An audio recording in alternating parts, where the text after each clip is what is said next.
The news hit Europe like a thunderclap, reverberating through newsrooms, government offices, and living rooms alike. It was the kind of announcement that instantly changed the mood of a continent, sending shockwaves through every level of society. Hungary and Austria had declared their intention to formally explore a partnership with BRICS+, a move that few had anticipated, and even fewer believed possible just days before. The announcement was public, coordinated, and confirmed by both governments in a rare display of unity between the two neighbors, signaling that this was no mere diplomatic rumor but a carefully planned strategy. In Brussels, disbelief quickly turned to panic. Journalists scrambled for details, phones rang off the hook, and officials rushed to draft statements, all while trying to grasp the full implications of what had just unfolded. For decades, EU membership was the ultimate goal for European nations. Joining the Union meant stability, prosperity, and a sense of belonging. Leaving or seeking alternatives was simply unthinkable. Now, two member states were openly courting a rival bloc, shattering that long-held assumption, and raising questions about the future of the European project. The move was a direct challenge to the EU's authority and unity, exposing deep fissures that had long been papered over by the promise of integration. In the Berlaymont building, high-level meetings were hastily convened. The president of the Commission disappeared behind closed doors, as leaders scrambled to formulate a response to this unprecedented crisis. The silence from the top signaled the gravity of the crisis. The usual flurry of press briefings was replaced by an uneasy quiet as the world waited for answers. On the streets, protesters waved EU flags, decrying the move as a betrayal of European ideals. Demonstrations erupted in major cities, with citizens demanding unity and clarity from their leaders. The dream of an ever-closer union suddenly seemed fragile, as doubts crept in about the strength and future of the European alliance. The shockwaves were immediate and profound, rippling through financial markets, diplomatic circles, and the very fabric of European society. The EU, once the only game in town, now faced a public act of defiance from within its own ranks, challenging its legitimacy and cohesion. The idea of a member state seeking ties with a rival bloc was unthinkable, until now. The unspoken rules of European politics had been rewritten overnight.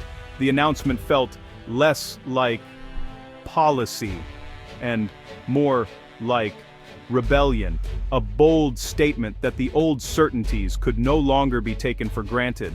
The question on everyone's lips, what happens next, echoed from television studios to kitchen tables, as people tried to make sense of the new reality. The bombshell had landed, and the fallout was only beginning. The sense of uncertainty was palpable, with many wondering if this was just the start of a larger unraveling. The European project, built on unity and shared purpose, was suddenly forced to confront its own divisions and vulnerabilities. The foundations of the post-Cold War order had cracked, and the stability that Europe had enjoyed for decades was now in question.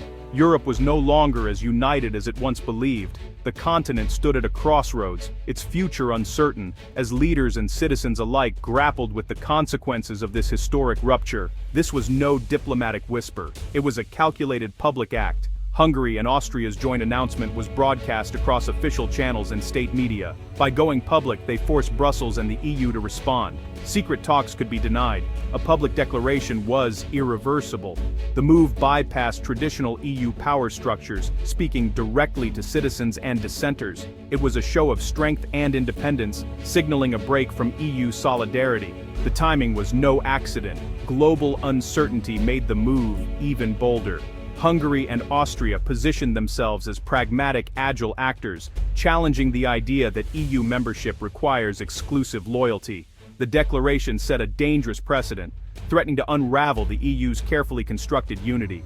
Now, two members were openly defying the bloc for all the world to see. The EU's core principle, one voice for Europe, was under direct assault. The world was watching as the cracks widened. The EU was born from the ashes of war, built on the promise that unity brings peace and prosperity. For decades, membership was the ultimate prize, a symbol of freedom and economic development. The move by Hungary and Austria challenges the idea that the EU is the final destination for European nations. Critics see it as a betrayal of the sacrifices that built modern Europe. The decision forces a painful re-examination of what it means to be European.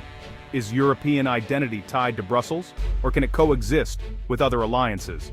The link between EU membership and European identity is now in question. The move signals a shift toward a more transactional, interest-driven Europe. the legacy of unity is under threat from within. The European dream is no longer enough for everyone. Shock in Brussels quickly turned to anger and anxiety. The corridors of power, usually bustling with routine, were now filled with whispers and urgent meetings. Officials struggled to process the magnitude of what had just happened, their faces etched with disbelief. The European Parliament called an emergency debate, filled with accusations of betrayal and warnings of consequences. Lawmakers clashed over responsibility, some demanding swift action, others urging caution as the chamber echoed with raised voices and pointed fingers. Financial markets reacted with unease, the euro dipped, and bond yields for Hungary and Austria rose. Investors scrambled to assess the risks, while analysts warned of potential long-term instability across the continent. Business leaders urged a return to dialogue, fearing for the stability of the single market. They warned that uncertainty could disrupt trade, investment, and jobs, calling for calm and cooperation before irreversible damage was done. Across EU capitals, leaders condemned the move, but some in Eastern Europe quietly sympathized. Behind closed doors, alliances shifted and old grievances resurfaced, complicating any hope for a swift resolution. Official unity was fragile, and protests erupted in major cities. Demonstrators filled the streets, their chants reflecting both fear and defiance as police struggled to maintain order. In Vienna and Budapest, thousands took to the streets, some in support, many in opposition. The atmosphere was tense, with families divided and communities uncertain about what the future might hold. The EU scrambled to present a united front, but divisions were clear.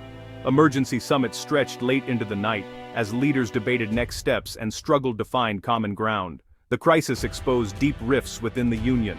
Old wounds reopened, and the dream of European unity seemed more fragile than ever before. The challenge was unprecedented, threatening the EU's coherence. Institutions that once symbolized stability now faced questions about their very survival. The world saw a union in turmoil, struggling to contain a rebellion from within. International observers watched closely, aware that the outcome could reshape global alliances and economic ties. The stakes had never been higher. Every decision carried weight, and the eyes of millions were fixed on Brussels, waiting for answers. Europe's future was suddenly uncertain. For many, the sense of security they once took for granted had vanished, replaced by a growing sense of unease about what might come next. BRICS began as an investment acronym coined to describe the emerging economies of Brazil, Russia, India, China, and later South Africa.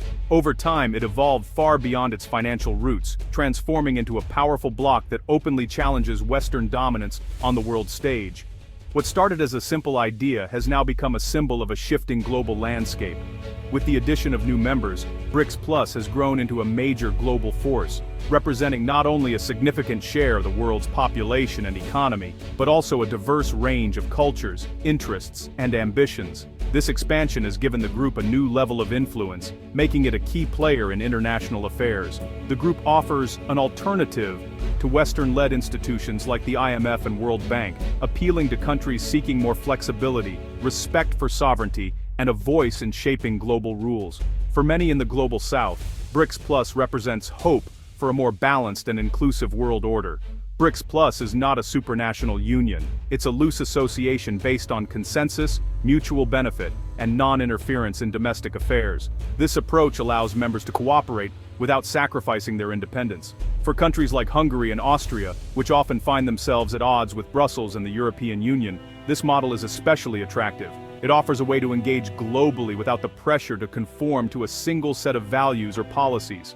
BRICS Plus offers the benefits of a powerful network, access to new markets, partnerships, and resources, without the costs to national sovereignty that come with deeper integration. It's a platform for pragmatic cooperation, focused on shared interests and economic opportunity, not a union built on ideology or common values. The appeal is clear: a seat at the table, influence in global decisions, and the freedom to chart one's own course, all without the strings attached. The global order is shifting rapidly, and BRICS Plus is positioning itself at the very center of that change, shaping new alliances and rewriting the rules of engagement.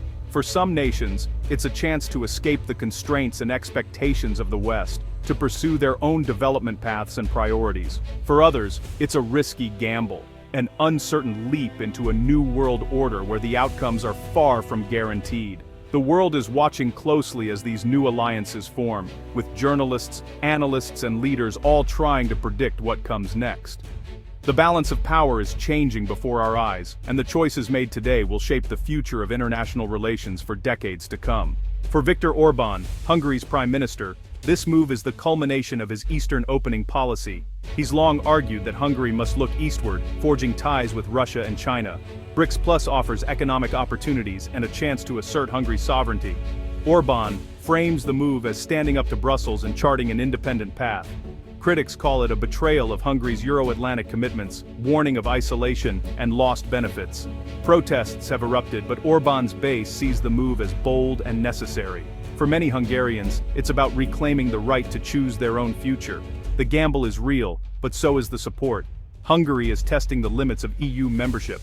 The outcome will shape its destiny. Austria's decision is more surprising, rooted in its tradition of neutrality. As a wealthy pro-EU nation, Austria's move is framed as pragmatic economic strategy and geopolitical hedging. The government argues it's about engaging with all global players, not choosing sides. BRICS Plus offers access to new markets and a way to diversify trade. The move taps into public skepticism about EU overreach. Opposition is strong. Business leaders and pro-European parties warn of isolation and economic risk. Austria's divided, caught between deep EU integration and its neutral tradition. The debate is fierce, and the stakes are high. Austria's path is uncertain, but its choice signals a shift in European politics. The future is up for grabs. The EU and BRICS Plus represent two starkly different models. The EU is built on deep integration, shared laws, and binding commitments, requiring members to pool sovereignty for the common good. BRICS Plus is a flexible forum, focused on economic cooperation and non-interference. For Hungary and Austria, BRICS Plus offers a way to escape what they see as EU overreach. The EU's strength lies in its single market and legal certainty. BRICS Plus offers freedom from ideological constraints, but lacks the EU's cohesion. The choice is between rules-based integration and interest-driven partnership. The appeal of each model reflects deeper divides within Europe. The future may depend on which vision prevails. Europe stands at a crossroads. Hungary and Austria's move has brought the EU to a critical juncture. Both face backlash and economic risk, betting that BRICS ties will pay off. For the EU, the challenge is existential. Too harsh a response could trigger further exits. Too weak a response could erode authority. The crisis forces a debate about the EU's future. Should it remain tightly integrated or become more flexible? The actions of Hungary and Austria reveal a deeper problem, a gap between Brussels' ambitions and citizens' desires. This is more than a European story, it's a sign of a changing global order. The decision to engage with a rival bloc is a powerful symbol of shifting power. The EU must adapt or risk fracturing. The path chosen now will shape Europe and the world for decades. The crossroads is here, the future is uncertain, and the stakes could not be higher.